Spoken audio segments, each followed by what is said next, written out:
everyone, welcome back to Backstage 360. I'm Kelly Bennett, and we're here at the Media Lounge, sponsored by JBL and AKG. And last year I was able to talk to students from the G3 Gibson program, and when I talked to Gibson again, they said, hey, we got 4 students here in North America that we'd love to talk to. And I've just been talking to these young folks, and I want to tell you, wait till you hear what they have to say. So, children, these are children. This is the future of our music. My name's Jaden June English. I'm 11 years old, and I'm from Washington State, and my favorite one of my Gibson guitars is my Firebird. Okay. My name is Sawyer Lee. I am 11 years old. I'm from Nashville, Tennessee, and my favorite guitar is a tie between my Gibson SG and my Les Paul Supreme, Gibson Les Paul Supreme. You got 2 at 11. Wow. Hello, my name is Russell. I am 12 years old, and my favorite Gibson has to be the Les Paul Modern Light Gold Satin. Where are you from? I am from the United States. I know that. What state? San Diego. Yay, San Diego.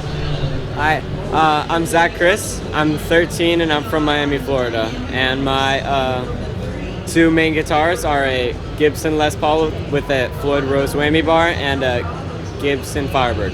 Wow. So you just heard 4 children talk about their Gibson. So these are the 4 that were picked to represent the United States. Now there's 5 others around the world that are international. Take me back to the day where you obviously probably, did you know that your parents submitted applications? Did you know? We knew. You knew? Mm-hmm. Did you think that you were going to win? It kind of. No. I sort of knew. Confidence. Love that. So take me back to the day when your parents came and said, guess what? Guess what? What happened? So I had met Hailstorm back in July of 2025. Sorry. And I saw how beautiful their guitars were, how amazing Gibson treated them, and how nice of people they were. And I was like, Gibson's where I want to be. I know it for a fact. And my dad had told me, actually, I got on the school bus and I looked on my Instagram and I had a message from Gibson saying, hey, we're interested. And I literally started crying. I was like, holy crap, I wasn't expecting to make it. Because Lizzie Hale had told me, they're going to love you. You're going to make it to there. And I didn't think it was going to be that soon. And I was like, this is just a dream come true. Wow, where were you? So I was getting back from a trip with my mom in the car, and she got a email from somebody at Gibson, and I was a bit suspicious, but she didn't tell me. And when it was my birthday on October 1st, she took me to the Gibson garage. They took me in the back and told me I was a G3 artist, and it was the best feeling in the world. I cried a little bit. Oh, it was on your birthday of all things. Yes. Happy birthday. Thank you. The best birthday present ever. It was. And what about you? Take me back to the day. I remember I went into the Gibson garage, and I remember when I saw Cesar, and he saw me, and I just began to play guitar. And I started. They said, pick out your guitar. Yeah. That's what they said. Yeah. And you said? And I said, I was speechless, kind of. Why? What? Yeah, like I was like, what? Wait, Wow. like what guitar? And then like I didn't know which one I could choose from the Gibson garage. I was like, oh, I just had no clue. And what about you? So we didn't do an application. It was more like they found me because there's a showroom in Wynwood, Miami, Florida, and I was doing like this recital kind of with Wynwood School Music, and I was the last one, and it was with my good friend Ben Katzman. It was just like total concert, and then it was super cool. And then one of the people there were like, we don't normally do this, but like to my mom, we don't normally do this, but could we have your son's like information? Oh my gosh.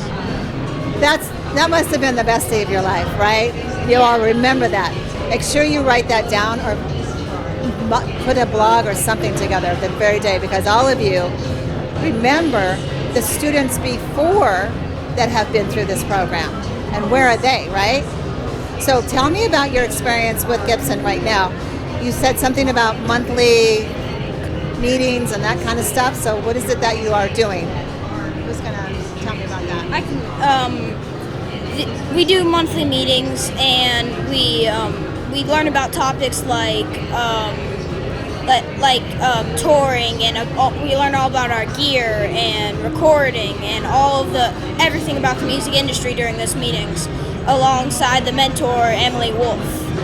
And she is incredible. She really helps. She helps teach the kids, and she is so nice.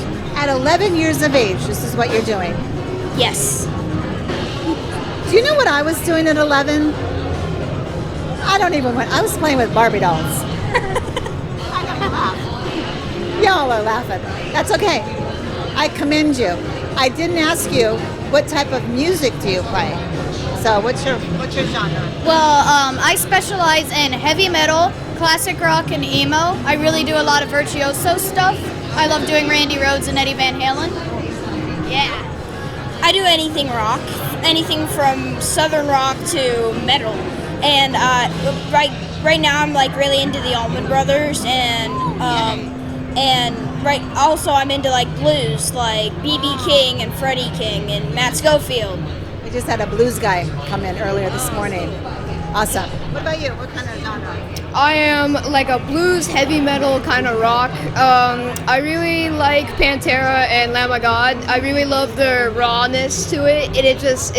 I love their music. Also, I love Soundgarden, a lot of grunge. So, yeah. Mostly I do like rock, metal, blues, but also I was just in All-State Jazz, so. Oh, jazz. Yeah. Yay. You do jazz? Yes, I'm in my middle school's jazz band. Ah, awesome. Yeah. I grew up on jazz. Wow. Okay, so we know who you are. We know where you're from. We know your genre. Now, you saw all the students that have gone before you, and you've seen some people obviously make it, right? So tell me, what are you going to do with your music once you get there? I mean, this is obviously a big stepping stone with you guys, right? Do you realize the impact you're going to make, right? So I'm going to start with you. What are you going to do with your music? I want to grow it as much as I can to connect with people, and also, like, if I'm hopefully big one day, I'd like to give back to everybody. What about you? I want to help heal everybody, and I just want to help heal other people with my music, because I was healed and now I want to help heal others. I want to make people happy. I want to make sure that people feel my music and can express their emotions through it. So of what I've already expressed my emotions from. I want to do what music's done for me, where you can just connect to the lyrics and you feel like you aren't alone, and you can just understand your emotions. And I also want to empower women to prove you can do whatever you put your mind to, as long as you put in a bunch of hard work. If you want to do it, do it. Darn right. So, do you guys have places where people can find your music, or is that not happening right now? Yeah, y'all? Where can we find your music? I have an Instagram and a TikTok. I have a Fred's account too, and a YouTube. Okay, so where do we find you on social media? So my username on Instagram is @JaydenJuneEnglish, all lowercase. JAYDEN, June, just like the month, and English, just like the language. What about you? I'm only on Instagram. I'm at Sawyerlee in Tennessee. Can you spell that? SAWYERLEE in Tennessee, like Tennessee, like this. In Tennessee. Yes. Ah, okay. And where can we find your music? You can find me on my website, russellwatsonguitar.com, or on my Instagram. You can find me on Russell Watson Guitar. Russell Watson Guitar. WATSON? Yeah. Guitar. WATS. Just making sure our editor gets all this. You can find me Instagram, TikTok, and probably YouTube at Zachris Guitar, ZACHKRYS Guitar. And also, I might be releasing an album, hopefully this year. So, yeah, I'm looking forward to that. That's exciting. Well, there you go. Folks, this is the future of our music. Isn't it beautiful? Isn't it beautiful? Congratulations to all of you. I'm really serious. I'm really serious. This is something really special. So happy to see you, and I'm so happy to meet you. And I'm going to see you someday at this huge stadiums, and I'm going to go, I interviewed them when they were this big. Right? All right. And thank you for watching. I'm Kelly Bennett with Backstage 360, and don't go away. We've got more interviews coming up. Yay! Hello and welcome back to Backstage 360. I'm Kelly Bennett. We are here at the NAMM Media Lounge, sponsored by JBL and AKG, and we have the most amazing photographer, Lisa Johnson. Thank you so much for coming. I've watched your work. I've seen you grow. Absolutely. Just fabulous to see you. It's always fabulous to see you, Kelly. And I see that you brought one of your books, but before we get to this, I have a couple of questions. Sure. How did you get in? You photograph, you're a photographer, but your niche is guitars. How did you get into photographing guitars? Because my father was a musician growing up who told me I was not allowed to date rock stars, and I never did. Then when I was working for the Eastman Kodak Company and living in Memphis, Tennessee, I was about 31, and I went to the Unity Church, and at the church picnic, the guitar player for the church asked me out on a date. I started dating him. I called my dad. I'm dating a guitar player, but he's the guitar player at church, and he owns a vintage guitar store. And my dad said, well, that's different. He's not a touring musician. You can date him. And if he ever gets in a Gibson mandolin, I've always wanted one. So he gets in this Gibson mandolin in his guitar shop. I said, how much? I want to buy them from my dad. You can't afford it, but if you photograph some guitars for me that I have to sell that I don't want to sell, I'll trade you for the mandolin. I'm like, done deal. So I photographed these vintage guitars for him in exchange for the mandolin. Yeah. And I was working for Eastman Kodak, so I was testing films all the time. So I was delighted with the subject matter. So colorful and beautiful, and opening the cases and smelling the patina, and it brought me to my childhood of my father's guitars and the smell of them. And so I thought to myself, I want to photograph rock star guitars. And Kodak, my job, moved me to New York City, and I thought, I'm going to go see Les Paul and see if he'll let me photograph his guitar. And he did.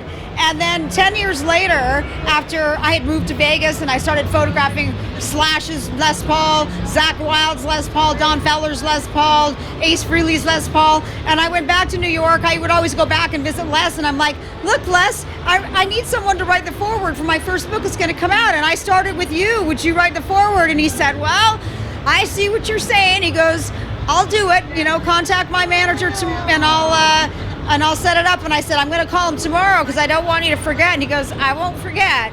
And he did not forget. And he wrote the foreword for my very first book, 108 Rock Star Guitars. Oh my gosh. It's a big red book. And this one here is my second book. It's called Immortal Axes, Guitars That Rock. And the foreword was written by Peter Frampton. Oh my God. And the afterword by the infamous Susie Quattro. Oh my God. And it has all kinds of cool players in it. This is Dave Grohl's Trini Lopez collection in here. And you just see, just in his collection, how colorful guitars Nancy are. Wilson. This was Nancy Wilson's. Paul Reed Smith built this guitar with her in mind. It's a 12-string, and he showed it to her, and she said, I'll buy it if you put a dragon inlay on it. And so he did. And so I tell these stories about the history of the guitar and where it came from. Here's Orianthe, my beautiful Ori. God. She's an incredible player, playing Paul Reed Smith guitars too. Dick Wagner, Nita Strauss, two players. The old school and the new school player with Alice. Yes. I want to hear your Nita story. I have a story about Nita. Yeah, B.B. King's in this book. You got Sean Lennon. I'm the only one that got access to this guitar to photograph it. Who was that? This is the bed-in guitar that John and Yoko used in Montreal and in Amsterdam. Did you see this? And he made the squiggly art of him and Yoko. And I used to be Bob Gruen's photo rep with Kodak rep in New York. So the girl that was his assistant at the time became Yoko Ono's #1, and she handles the John Lennon estate now for Yoko. And she let me photograph John Lennon's guitar. This is the bed-in guitar. This is the guitar that was painted by the Fool for the CBS show that they did. It's a historical guitar. And I also have George Harrison's guitar. This is Paul McCartney's. This is the 1963 Hofner bass that was lost for so many years. Wow. And this is shot with his harpsichord. And then, Jerry Garcia's pretzel guitar. Oh my gosh, it does look like a pretzel. Doesn't that look like a pretzel?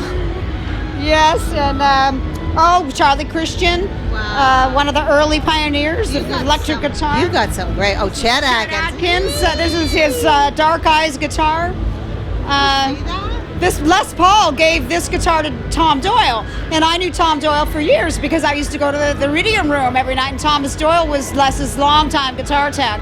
Wow. Well, Les paid him in guitars, and anyway, eventually I got to photograph this guitar. And this was Les Paul's last guitar. This is the one that he deemed to be the perfect guitar. What does it say? Les Paul, they wrote underneath the pickup. Did they have to say that? This is for Les Paul. Their ID, yeah. Wow. This is so special. Dave So, Sharp so from the special. UK. Yeah, this is Spider from Pat Benatar's husband and guitar player, Oh, and of man. course Vicki Peterson and With the Bengals. the Bengals, Susanna Hoffs. Wow. Oh, and this Patty is Patty Quattro. Okay. And this is her guitar from the Susie's next. this is Susie's sister, yeah. And then there's Susie Quattro's bass with a big, beautiful stained glass of her, and she wrote the afterword. And this was really cool. This was a night from the James Burton charity concert in Nashville, and I'm in the green room with Albert Lee and Karen Lee, friends of mine, and Albert's sharing a green room with Brian May, James Burton,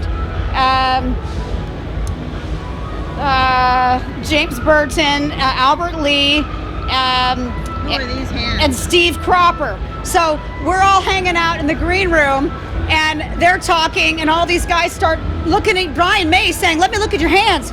And I stood up and I go, "Let me photograph your hands." And Brian May goes, "Great idea." So I stood up on a chair and I got their hands, and this is Brian May, this is James Burton, Albert Lee, and the beloved Steve Cropper we just lost this year. So it's an iconic photo. Yeah.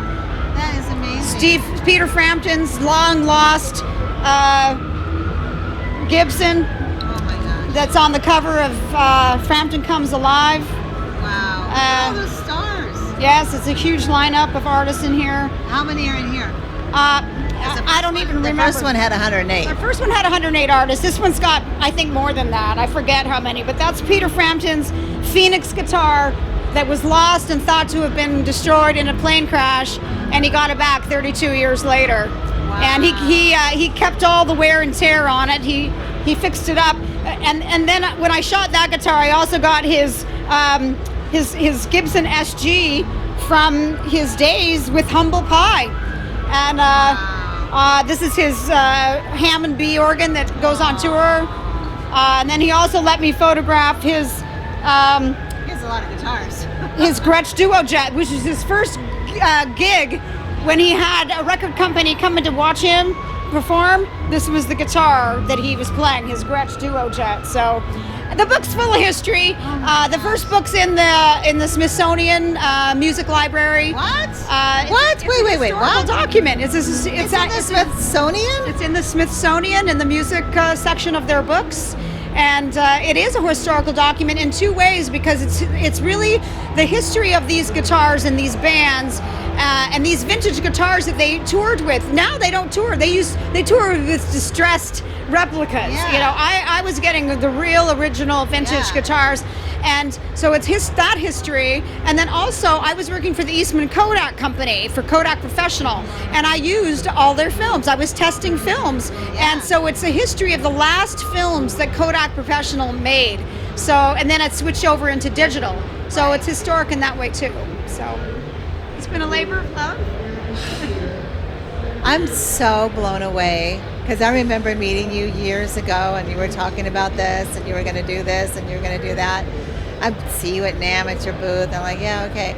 I remember seeing the first book.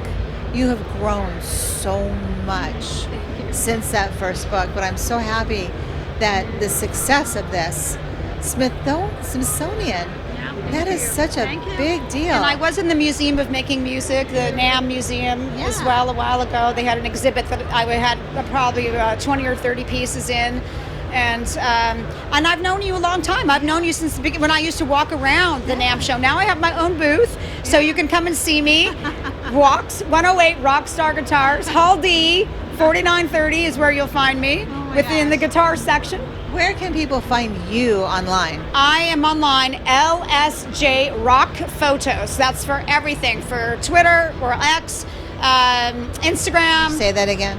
Yes, I'm online on X at LSJ Rock Photos, and that's the same for Facebook, Instagram,